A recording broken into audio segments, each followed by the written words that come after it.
Namo tassa bhagavato arahato sama sambuddhassa. Namo tassa bhagavato arahato sama sambuddhassa.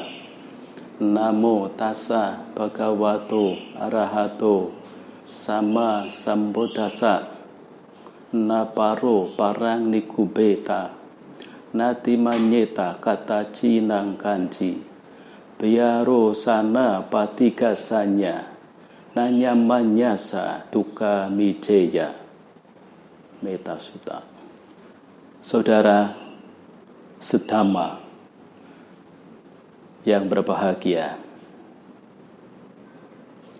Hari Trisuci Waisak mengingatkan kita kembali pada peristiwa suci kelahiran, penerangan sempurna, dan kemangkatan.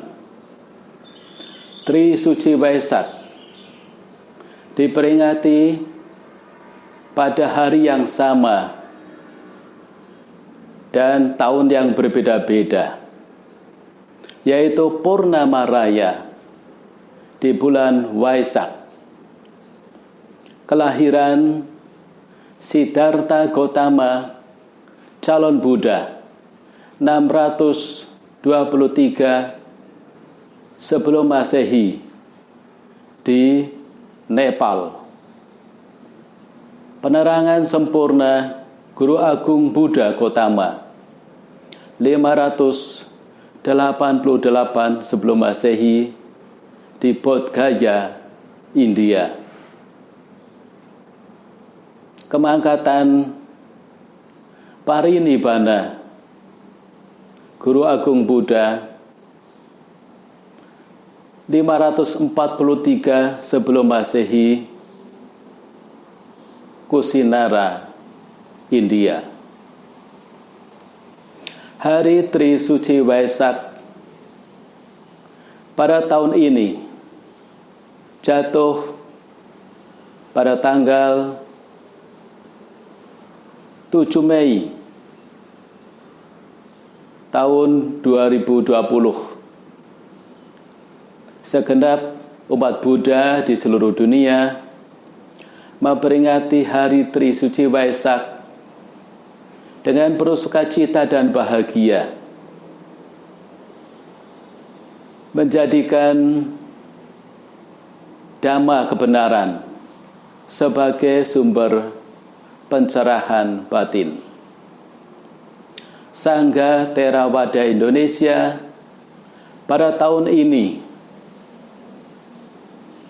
Trisuci Waisak ke 2564 tahun 2020 mengangkat tema persaudaraan sejati, dasar keutuhan bangsa. Tema ini relevan dalam rangka menghadapi keragaman persoalan sosial budaya, adat istiadat, permasalahan yang membutuhkan kepedulian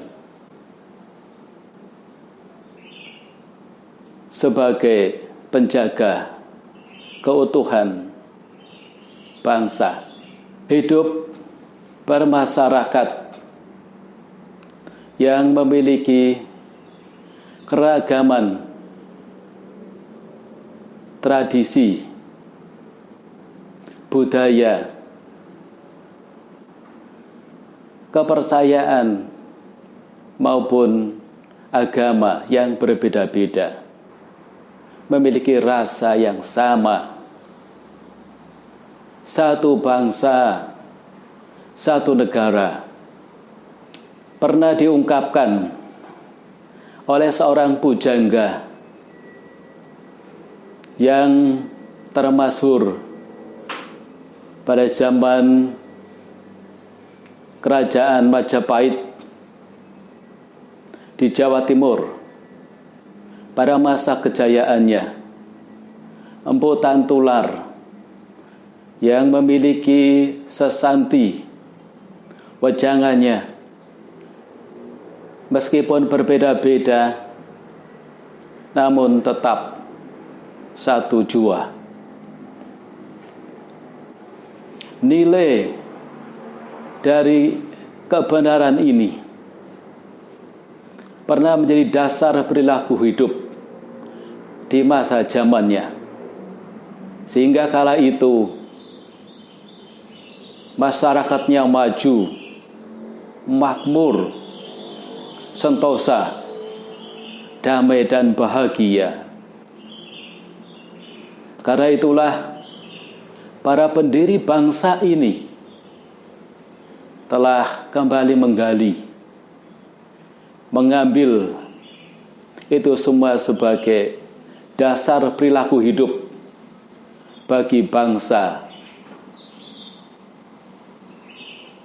dan negara kita yang sama-sama kita cintai. Karena itulah maka persaudaraan hidup yang diwarnai dengan keberagaman hingga saat ini bisa dijaga, karena kita selalu menggunakan dasar sebagai perilaku hidup adalah ajaran dari para leluhur. Dan kita memegang hidup sebagaimana kita mesti harus menjaga persaudaraan sejati. Yang namanya bersaudara itu hendaklah saling bisa mencintai, bisa menghargai antara orang yang satu dan yang lainnya. Mencintai diawali dari diri sendiri. Kita mencintai diri kita sendiri. Kita tidak menginginkan diri kita menderita. Demikian juga karena kita mencintai orang lain, makhluk lain, maka kita juga menginginkan mereka itu bebas dari penderitaan dan hidup dalam kebahagiaan. Bersaudara yang berarti juga hidup rukun.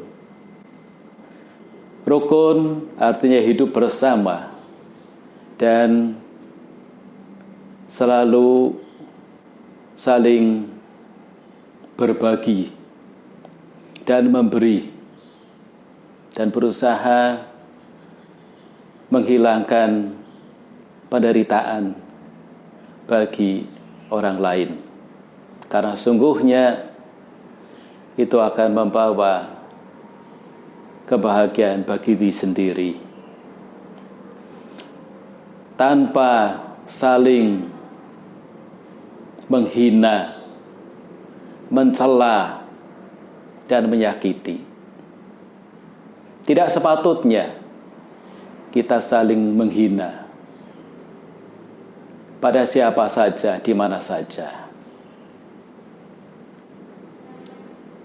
Terlebih lagi juga membenci dan mengharapkan orang lain celaka. Sifat dan kebiasaan yang baik dikembangkan agar supaya kita bisa hidup dalam persaudaraan sejati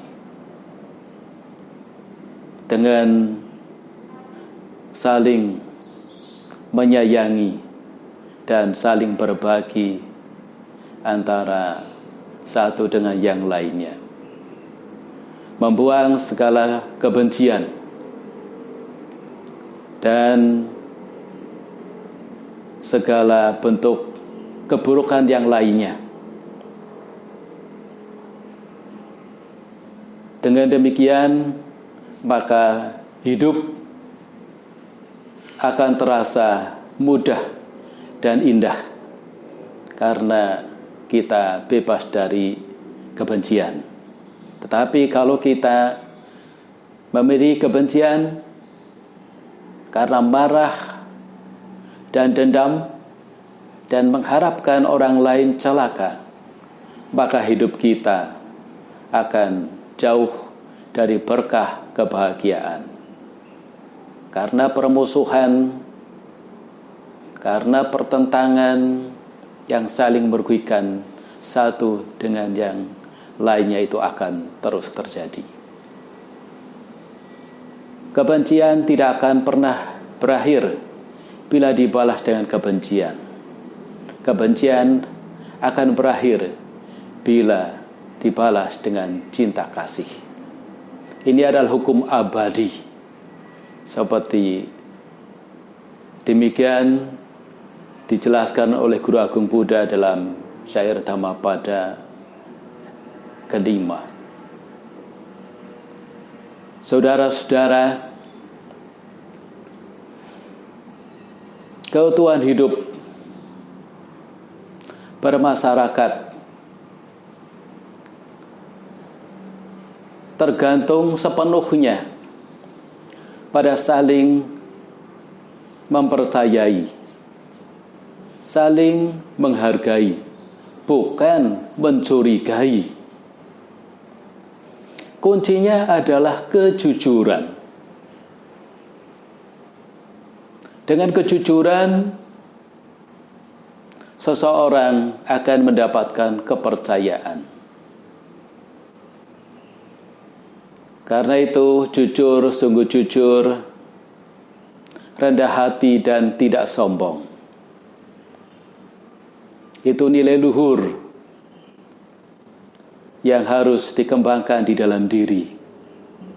Kalau masing-masing jujur dengan diri sendiri, jujur dengan orang lain, maka yang ada saling mempercayai, bukan mencurigai. Kejujuran itu muncul bukan secara tiba-tiba, tapi kejujuran dari latihan, dari hal-hal yang sewajarnya, bukan dibuat-buat, bukan berpura-pura.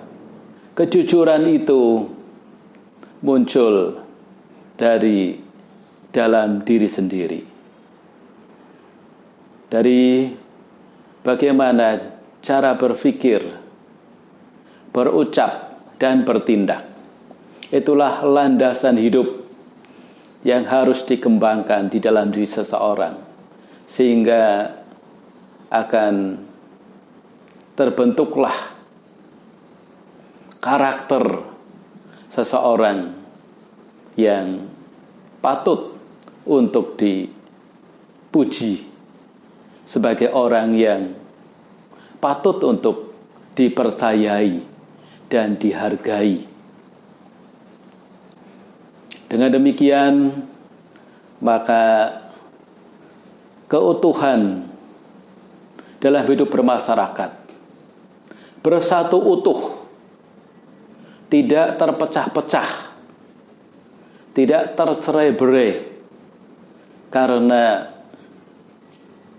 sikap dan tindakan orang perseorangan yang karena tanpa kejujuran dan diwarnai oleh berbagai keburukan dan kejahatan. Ajaran agama mengajarkan kita semua untuk menjadi orang yang baik. Agama mempengaruhi kondisi psikologis manusia yang paling dalam. Dalam kondisi emosional yang paling dalam itulah kadang-kadang tanpa sadari, seseorang merasa bahwa dalam beragama dirinya sudah merasa yang paling benar, yang lainnya salah. Merasa dirinya yang paling baik, yang lain keliru. Padahal merasa paling itu bukan berarti sudah benar-benar yang paling baik, karena itu hanya perasaan saja. Tetapi dengan hidup sesuai dengan nilai luhur,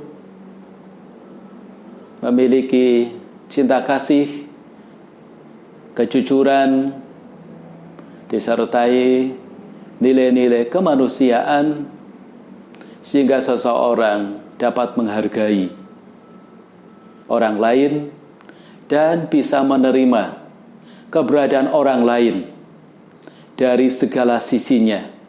Menerima kenyataan memang tidak mudah, tapi ajaran agama mengajarkan agar supaya kita bisa menerima kenyataan dalam persaudaraan hidup dan berusaha untuk menjaga keutuhan hidup bersama dalam bermasyarakat, berbangsa, dan bernegara. Saudara-saudara, ketika kita memiliki cinta kasih dan kasih sayang, disertai dengan kejujuran, agar supaya nilai kemanusiaan itu tumbuh. Dengan tumbuhnya nilai-nilai luhur itu, sehingga timbul kesadaran, semangat untuk hidup dalam keberagaman. Persaudaraan akan tumbuh dengan memiliki kebiasaan saling membantu dan bergotong royong. Gotong royong adalah satu tradisi masyarakat kita, wujud dari kebersamaan dan persaudaraan hidup yang saling dapat mencintai dan menghargai dan berusaha meringankan penderitaan bagi yang lainnya. Apalagi pada saat-saat musibah ini terjadi di tengah-tengah kehidupan kita bersama. Kehidupan yang diwarnai dengan gotong royong ini akan meringankan sekali beban dari orang yang satu dengan yang lain, terutama sekali yang terkena musibah. Nah, jangan sampai dalam kondisi seperti itu mencoba-coba mencari keuntungan di atas susah dan penderitaannya orang lain. Jangan sampai itu dilakukan karena tidak sesuai dengan ajaran agama manapun juga. Pada akhir-akhir ini, musibah terjadinya pandemi virus corona COVID-19 ini membuat masyarakat menjadi resah, menjadi khawatir, menjadi was-was karena virus ini menyebar dengan sangat cepat dan menular dari orang per orang. Karena itulah dalam kesempatan ini mari kita bersama-sama untuk meningkatkan rasa disiplin kita dengan rajin mencuci tangan, rajin menggunakan masker, rajin dan disiplin untuk tetap tinggal di rumah, tidak pergi ke tempat keramaian. Dengan disiplin itu, maka membuat kita dapat menghindari wabah penyakit itu. Namun juga rasa kekhawatiran dan takut memang masih ada. Kita harus memahami bahwa segala sesuatunya itu karena sebab dan akibat. Kalau kita sudah disiplin menjalani hidup seperti yang saya sebutkan tadi, termasuk kita juga di rumah disiplin menjaga perilaku hidup, melakukan hal-hal yang baik, beribadah di rumah, dan juga berlatih meditasi, mengembangkan ketenangan, dan mengembangkan kesadaran yang luhur. Kalau kita melatih, mengembangkan ketenangan, maka rasa khawatir, takut ini akan berkurang. Sehingga ini juga tidak mempengaruhi fisik atau tubuh jasmani kita, tidak menurunnya imun dari tubuh jasmani kita. Tubuh tetap prima, sehat, sehingga kita akan terbebas dari penyakit. Terlebih lagi dengan melatih kesadaran yang lebih luhur lagi, memahami bahwa apapun juga bersifat tidak kekal, berubah, dan semuanya terus berubah, dan perubahan itu harus kita pahami sebagaimana mestinya. Dan apa yang sebenarnya terjadi pada kita, sakit dan penderitaan, atau hal yang tidak memuaskan, itu juga tidak akan bertahan lama. Karena sesungguhnya itu semua tidak kekal. Apa yang tidak kekal, yang berubah dan tidak memuaskan, sesungguhnya itu bukanlah milik kita. Badan jasmani sesungguhnya secara nilai tamak yang luhur bukanlah milik kita. Badan jasmani yang di luar, yang di dalam bukan milik kita. Perasaan juga bukan milik kita. Bukan kepunyaanku, bukan diriku. Pengertian juga bukan milikku, kepunyaanku, dan diriku. Bentuk-bentuk pikiran juga bukan kepunyaanku, bukan milikku dan bukan diriku. Demikian juga kesadaran, bukan milikku, bukan kepunyaanku, bukan diriku.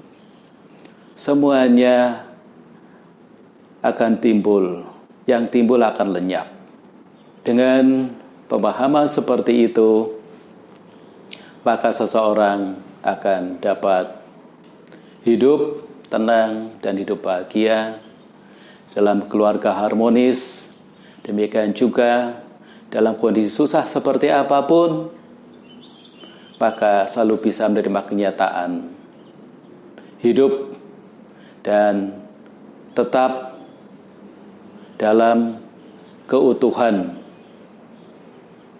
bangsa dan dalam persaudaraan sejati sebagai sesama umat manusia. Dalam syair tambah pada 194, Guru Agung Buddha Gautama menyatakan,